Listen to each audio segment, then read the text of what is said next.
You're paying more tax than you did 5 years ago. You're waiting longer for everything that matters. Health, housing, infrastructure. And somehow you've been told this is progress. You still believe the system is slow because it's understrained. That delays mean demand is high and help is coming. That if you just keep working, it will catch up. It won't. The state got bigger, your outcomes got smaller, and the cost you're carrying hasn't finished compounding yet. Maurice, the headcount problem in New Zealand public service is quite evident. It's been talked about a lot. In 2010, we had 38,000 on the public service. This year, 63,000. What's going on? Why do we need so many people working for government? You simply don't. But I'll give you one more thing. Most people think the problem with that many more public servants is that many times their wages. That's what it's costing. No, it's not. The really big cost is if you give somebody a desk and a computer and a telephone, they feel like they've got to do something.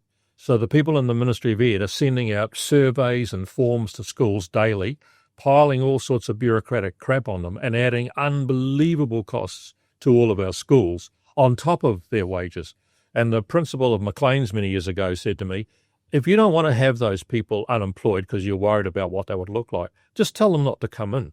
Tell them just don't come in. Yeah. But what they're doing is adding unbelievable burdens to the economy and in fact, to the education system, but in other bureaucrats, it's to the economy for no purpose whatsoever. And that's one of the number one, and I've got three big gripes, as you know, about the current government.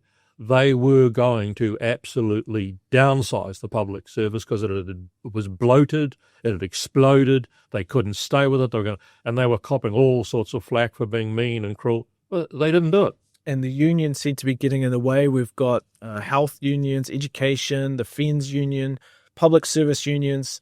Who actually does have the power? Why can a government that's been put in not make meaningful changes quickly enough? Is it just simply poor leadership, or is it the entrenchment that's stopping things? We've got to look at what the union's raison d'etre is. There's a lady called Fleur Fitzsimmons who's head of the Public Service Union and always talking about strikes and taking them out and saying this dreadful government. She stood for the Labour Party last election in a seat that Labour always held and should have held and lost out in Miramar and lost to the Greens. Okay, so if Fleur Fitzsimmons was a Labour Party candidate and can't win it, do you think she's a neutral commentator when she becomes head of the Public Service Union, or is she just carrying all her red credentials with her? So I don't want to look at it. And Michael Wood, again, loses a seat in Mount Roskill. He's the head of the E2 union and so on. Their role is to try to drive the sort of employer class and the boss class and the business class to the wall so they can be out there representing their hard workers. All that does is makes us all poor. If we look at the warehouses, an example, they've just announced they're cutting 270 head office jobs. Results have been poor. Mm-hmm. They're a commercial entity. They have to act in the best interest of shareholders. Government should be acting in the best interests of the taxpayers. Right. We have future obligations and problems that are coming up with superannuation, poor infrastructure. Mm-hmm. Is the system going to blow up and bust before government and power can actually make meaningful changes? I think it's really worthwhile having a look around the world quickly. And there is just such a strong trend away from the old two-party, they've always been there, we've always voted this way. If you look at the current polling coming out of Australia right now, the Lib Nats coalition, which has normally been the party of government, for under John Howard and heaps of other leaders, so they're now coming way third to Labor with One Nation running in the second spot and likely to take huge. How does that happen? There is just a discontent. In England, it's happening with Keir Starmer's lot, so it's not left or right. It's just with the old guard type of politics. We're sick to death of people who don't face up to what the issues are, take some bloody tough calls and get some good outcomes. We're suffering from that here as well. People are not getting that hard decision-making made on their behalf. They see their tax base going up dramatically. In fact, if I can tell you a quick joke, the current government have told Auckland Council and others that we're going to put a rates cap on and stop you getting this ridiculous increase in your revenue. And I'm pleased they have. I voted in favour of a rates cap. I'm one of only 6 at the council that did. I want a rates cap. But I did some numbers, and the last 5 years, our total rates take in terms of revenue has gone up 41% for the 5 years. and the central government's tax take has gone up 48%. Yeah. So they've had a whole lot more money incoming than we have brought in as a lifting in their incomes. Yet they're going on about you guys have got to live within your means. Well, I'm with you on that, Mr. Government, but how about you bloody well do the same thing? And the problem being is if we have a change of government, we've got money spenders, not money savers, right? Whoa. I'm not sure I could call the current lot money savers.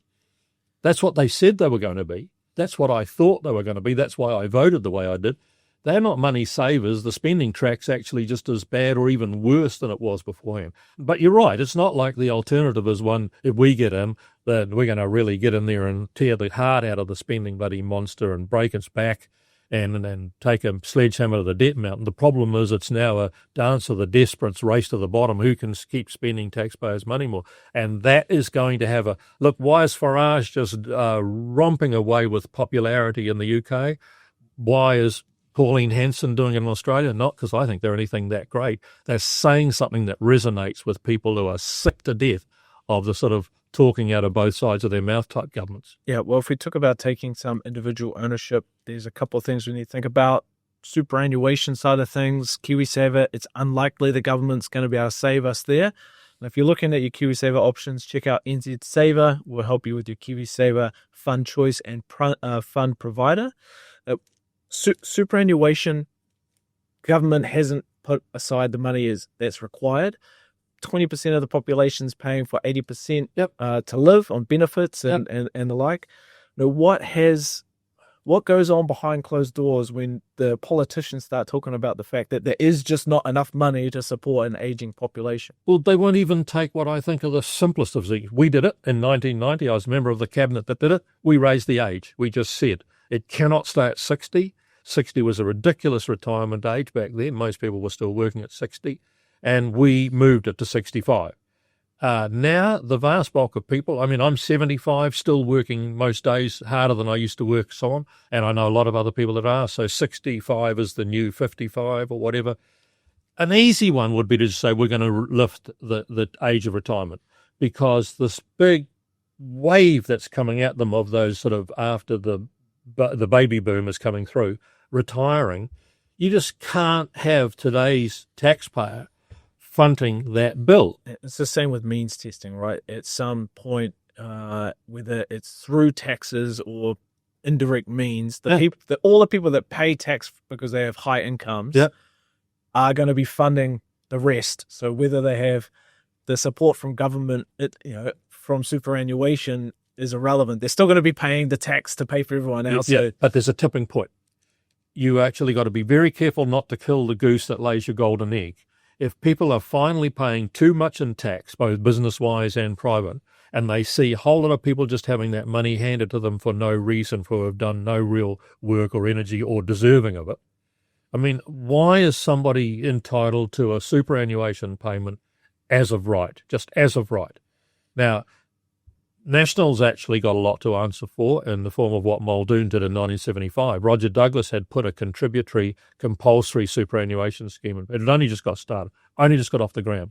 Muldoon swept in with his dancing Cossack ads and said, this is dreadful, this is state intervention of the worst sort. Had we kept that contributory system, we would have such funds built up now, enormous funds. People's savings would have gone to their retirement account savings, like KiwiSaver has done to a small extent, very small extent.